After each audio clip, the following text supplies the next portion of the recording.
السلام عليكم ورحمة الله وبركاته، مشاهدين قناة أبو زهرة الزراعية. الآن من مزرعة مانجا محلي، أصناف محلي بجمعية أحمد عرابي. بنصور النهاردة بتاريخ 20 فبراير 2021 بعد موجة الصقيع اللي مصر تعرضت لها في ال3-4 أيام اللي فاتوا.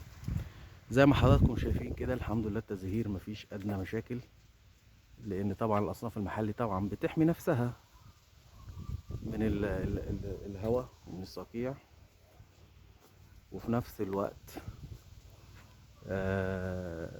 بتبقى حامية نفسها من الرياح الشديدة اللي ممكن بيحصل لنا أثناء موضوع الرياح وتخبط الأفرع ببعضها. إن احنا ممكن بنلاقي الشمراخ زي ده ممكن يتقصف من النص، أو الأكتاف اللي على الشمراخ زي ده ممكن تتقصف. تمام.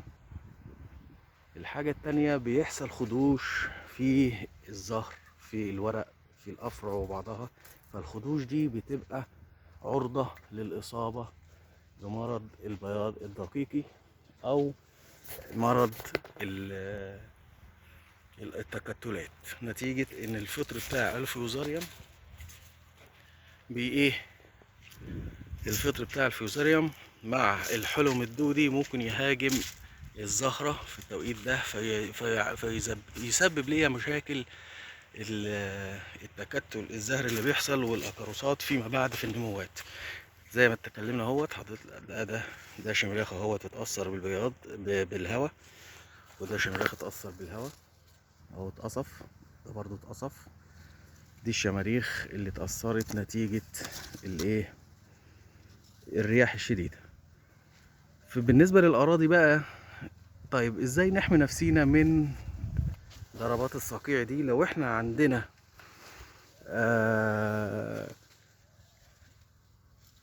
معلومة مسبقة بالصقيع، فبنروي في الليلة او بالليل في اليوم اللي هو بيسبق الصقيع مباشرة رية كويسة، وبدي معاها حامض فوسفوريك او منشط جذور، وبدي برضو بوتاسيوم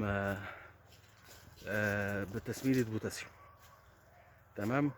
الغرض من الموضوع ان انا لازم انشط الجدر عشان يشغل العصارة داخل النبات، عشان العصارة ما تقفش، لان العصارة لو وقفت ممكن ان هي بيحصل لها التجمد وبيموت الفرع او تموت الشجرة كلها. ده لو انا عندي معلومة مسبقة. طب لو انا ما عنديش معلومة مسبقة، مجرد ما بصحى الصبح ولقيت الجو متغير بروي.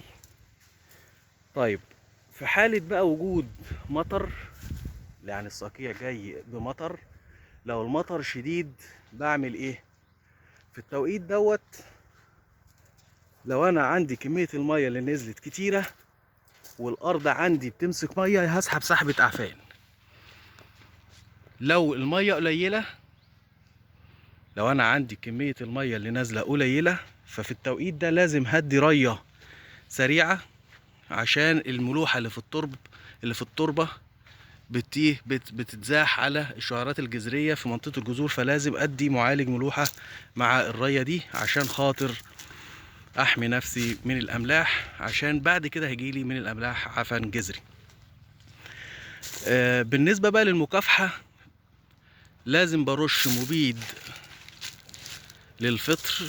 فطر البياض الدقيقي، مبيد يكون جهازي، واخلطه مع كبريت مكروني مستورد، ويفضل يكون مستورد عشان خاطر الكبريت في المرحله دي في الوقت ده هيوقف لي البياض، برضو هيساعد المبيد مع هيوقف لي نشاط الاكاروس لو موجود عندي حلم، او موجود عندي عنكبوت موجود على الشجر، عنكبوت احمر.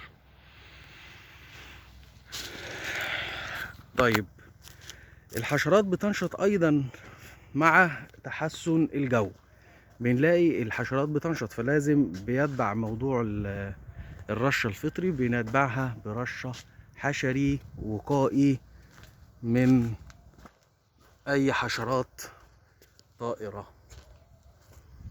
وكان معكم المهندس حسام ابو زهرة، وشكرا لحضراتكم.